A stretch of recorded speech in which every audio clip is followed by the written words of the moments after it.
Qayerdan keldingiz bu? Andijon viloyatidan keldim. Bu yerda klinikamiz qayerdan eshitib keldingiz? YouTube'da ortoped Doston degan doktor vrach ko'rdim, internetda ko'rdim. YouTube'da o'shani kuzatdim, keyin uni klinikasiga keldim. Andijondan keldim Farg'onaga. Kelganimda u doktor meni tekshirdi, hamma analizlarimni ko'rdi. Ko'rgandan keyin bu meni kasalim emas, sizga yaxshi bir vrachni, nerpatologni tavsiya qilaman deb shu klinikaga jo'natdi. Saydazga jo'natdi. Farg'onada klinikaga. Bu yerga keldim. 3 yildan beri shunaqa kasallik bilan og'riyman. Nima kasal bilan? Oyog'im, belim og'rirdi, qo'llarim ishlamay qoladi. Chapmi, o'ngmi? Ko'proq o'ng oyog'im og'riydi. Yurishda qiynalasiz. Yurishda qiynalardim, yurolmasdim. Kimdir meni yetalab yurishga to'g'ri kelardi. Shunaqa keyin hech kim, o'zim Andijonda davolandim. Boshida hamma har xil tashxis qo'ydi. Hamma har xil lecheniya qildi, davoladi. Yaxshi bo'lib qoldim. Lecheniyadan keyin yaxshi bo'laman, keyin bir oydan keyin qaytadan oladi. Ya'ni lecheniya olaman.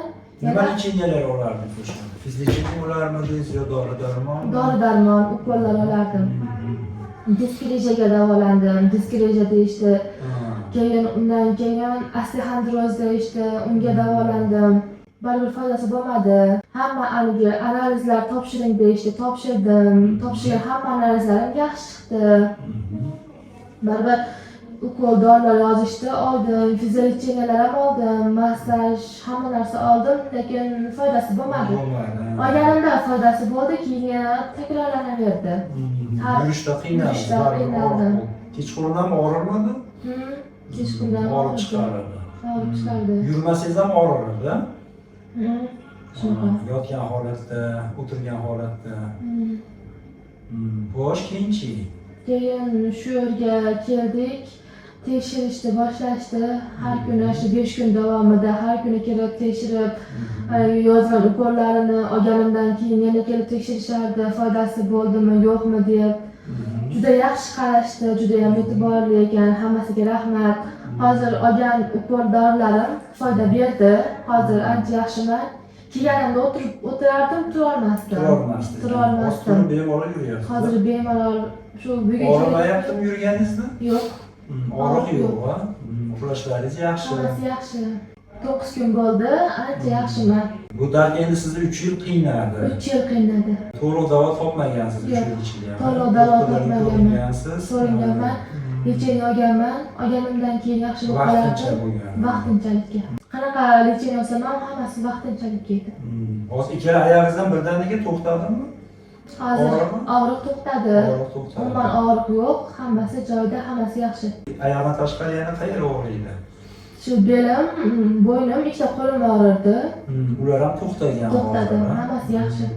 Bu nimadan boshlangan sizda o'sha boshida, misol uchun nima sabab bo'lib og'rigan o'shanda? Birdaniga nima bo'lgan sabab?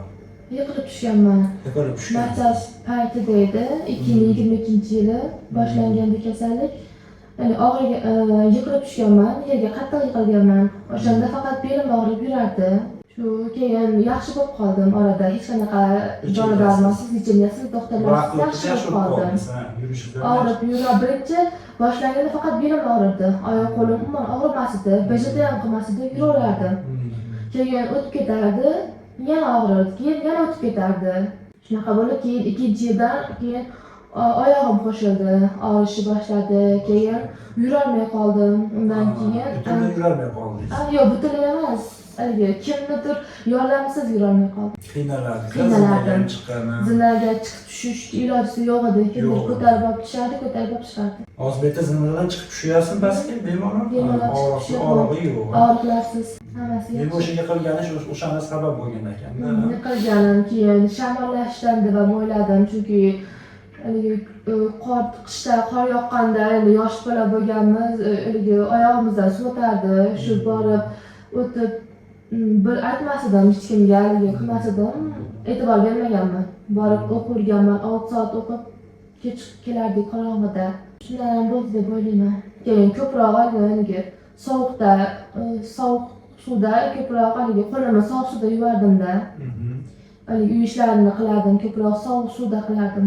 Sovuq botganda ham deb o'ylayman. Lekin klinikasini sizga tavsiya qilishdi, keldingiz, ko'rdi. Sharoitlari yoqdimi sizga? Sharoitlari hammasi yaxshi. Qizlar muomalasi, doktorlar, kamchiliklar yo'q. Kamchiliklar yo'q.